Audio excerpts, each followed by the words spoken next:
सभी को नमस्कार। स्वागत है आप सभी का एक बार फिर से मेरी इस विशेष श्रृंखला में, जिसमें मैं आपको भगवान विष्णु के 24 अवतारों की कथा बता रही हूँ। तो इस वीडियो में हम भगवान विष्णु के 8वें, 9वें और 10वें अवतार की कथा जानेंगे, क्योंकि ये तीनों ही समुद्र मंथन की कथा में आते हैं। 8वां अवतार है कच्छप अवतार, 9वां धन्वंतरी और 10वां है मोहिनी अवतार। तो इनकी कहानी कुछ इस प्रकार है। दुर्वासा ऋषि के श्राप से देवताओं की शक्ति, धन धान्य सब छिन गए। देवताओं ने भगवान विष्णु की बात मानकर क्षीर सागर को मथने का निर्णय लिया। अब समुद्र मंथन कोई देवताओं के बस की बात नहीं थी, वे अकेले इसे नहीं कर सकते थे। इसलिए वे गए असुरों के पास और उनसे कहा कि समुद्र मंथन में आप हमारी मदद कीजिए। जो भी चीज़ें निकलेगी उसे हम सभी आधा आधा बांट लेंगे, और जो अमृत निकलेगा उसे भी सभी लोग आधा आधा मिल बांट के ले लेंगे।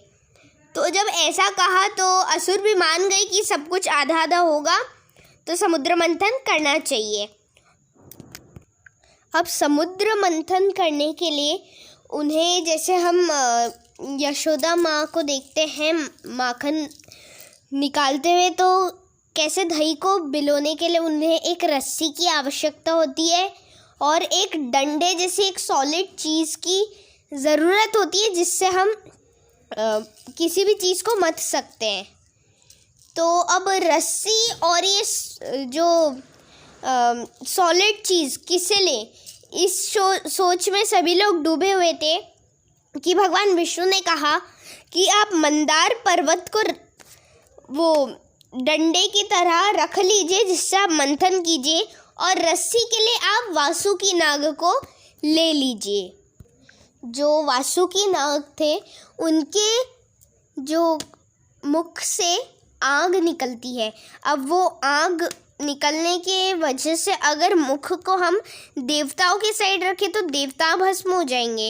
इसीलिए कैसे ना कैसे करके असुरों को मनाया और फिर उनके तरफ वासुकी नाग का मुंह रखा गया, जिससे कुछ असुर तो जल के भस्म हो गए मंथन के समय।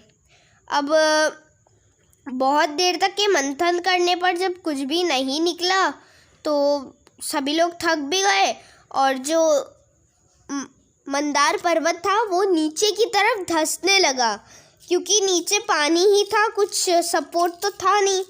तब भगवान विष्णु ने अपना कच्छप अवतार लिया, जिसमें उन्होंने बहुत ही बड़े कछुए का रूप धर लिया, और वो चले गए मंदार पर्वत के नीचे और मंदार पर्वत को अपनी पीठ पर उठा लिया, जिससे मंदार पर्वत वहीं पर रुक गया, वो धंसा नहीं। और ऐसे ही मंथन करते गए और 14 रत्न उस मंथन के समय निकले। वो 14 रत्नों के बारे में मैं विस्तार से अलग वीडियो में बताऊंगी, जो मेरे चैनल पे जल्द ही आएगा। और 14 रत्नों में से जो आखिरी यानी कि 14वां रत्न जो था वो निकले धन्वंतरी जी। अब धन्वंतरी जी के हाथ में एक कलश था, जैसा कि आप तस्वीर में भी देख सकते हैं। उनके हाथ में एक कलश है जिसमें अमृत है। तो जैसे ही धन्वंतरी जी आए, उनके हाथ में अमृत का कलश देखकर असुर उनके तरफ दौड़ पड़े और उनसे अमृत का कलश छीन लिया, और सारे असुर आपस में ही लड़ने लग गए कि पहले मैं पीऊँगा। और क्योंकि देवताओं के पास कम शक्तियाँ थी, वो लड़ नहीं सकते थे, इसलिए वे उदास मन से एक तरफ बैठकर उन्हें देख रहे थे कि तभी विष्णु भगवान से ये देखा नहीं गया, और उन्होंने मोहिनी अवतार धारण किया, और बहुत ही सुंदर एक स्त्री रूप उन्होंने धारण कर लिया, जो पूरे विश्व को मोहने वाली मोहिनी रूप था। और वे गए असुरों के पास। तो जैसे ही वो आए, सारे असुर मोहित हो गए।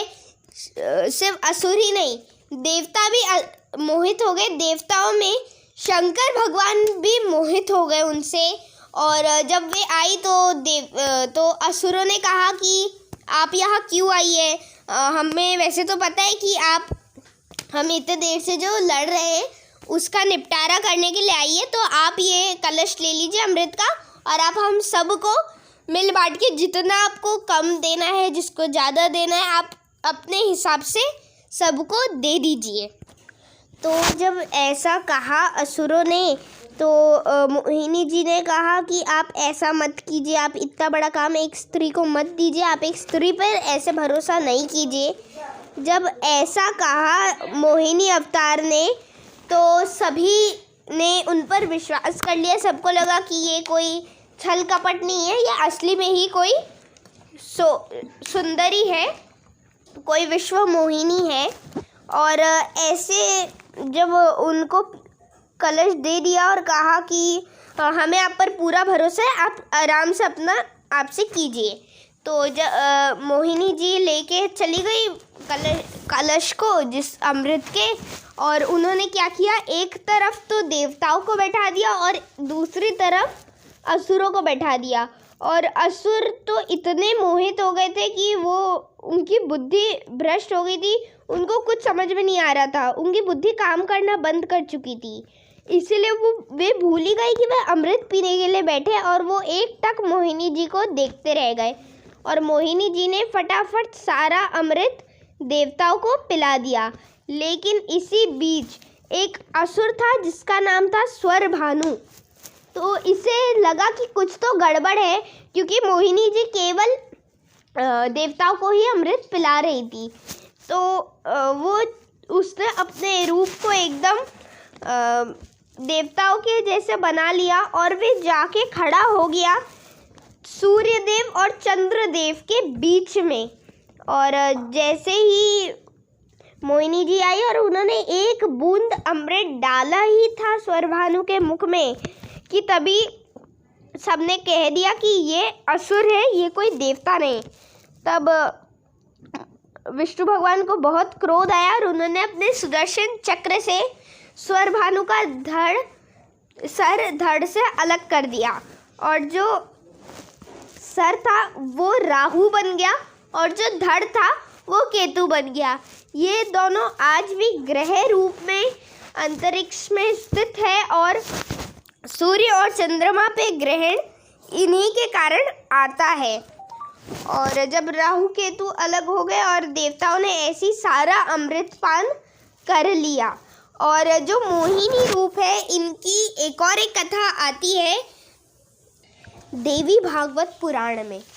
तो इसमें ऐसा कहा जाता है कि जो भगवान शंकर थे उन्होंने मोहिनी अवतार के साथ शादी भी की थी, और उनका एक पुत्र भी हुआ था जिन्हें अयप्पा कहते हैं। ये दक्षिण भारत में बहुत ही पूजनीय माना जाता है इन्हें। और एक और एक कथा आई थी कि मोहिनी जी ने भगवान शंकर को भस्म होने से भी बचाया था। एक असुर का नाम था भस्मासुर। तो भस्मासुर ने भगवान शिव को प्रसन्न किया और उनसे पहले तो अमर होने का वरदान मांगा। तो भगवान शिव ने मना कर दिया कि ये तो संभव नहीं है। फिर उसने मांगा कि मैं किसी के भी जिसके सर पे हाथ रखूं वो भस्म हो जाए। तो भगवान शिव ने उन्हें ऐसा वरदान दे दिया। और जो भस्मासुर था उसने भगवान शिव से कहा कि सबसे पहले इसे आप ही पर आजमाना चाहूँगा। तो ये सुनते से ही भगवान शिव डर गए और वे वहाँ से भाग गए। भागते भागते वे भगवान विष्णु के पास गए और उनसे मदद मांगी कि भस्मासुर मुझे भस्म करना चाहता है, और उन्होंने अपनी पूरी कथा विष्णु भगवान को बताई। तब विष्णु भगवान ने एक बार फिर से मोहिनी अवतार धारण किया और वे भस्मासुर के आगे गई और एक नर्तकी बनकर नृत्य करने लगी। और जैसे जैसे वो डांस करती वैसे वैसे भस्मासुर भी उन्हें देखकर डांस करता, और जैसा वो करती वैसा ही वो करता। तो विष्णु भगवान ने सोचा कि यही सही मौका है, और उन्होंने ऐसी मुद्रा बनाई कि उन्होंने अपना हाथ अपने सिर पर रख लिया। तो ऐसे ही भस्मासुर ने भी अपना हाथ अपने सिर पर रख लिया और वो वही भस्म हो गया। तो ये थी आज की कहानी। मुझे आशा है कि आपको तीनों अवतारों की कहानी काफ़ी अच्छी लगी होगी। Thank you for watching. Bye. Please like and subscribe this video and my channel. Bye. Thank you for watching.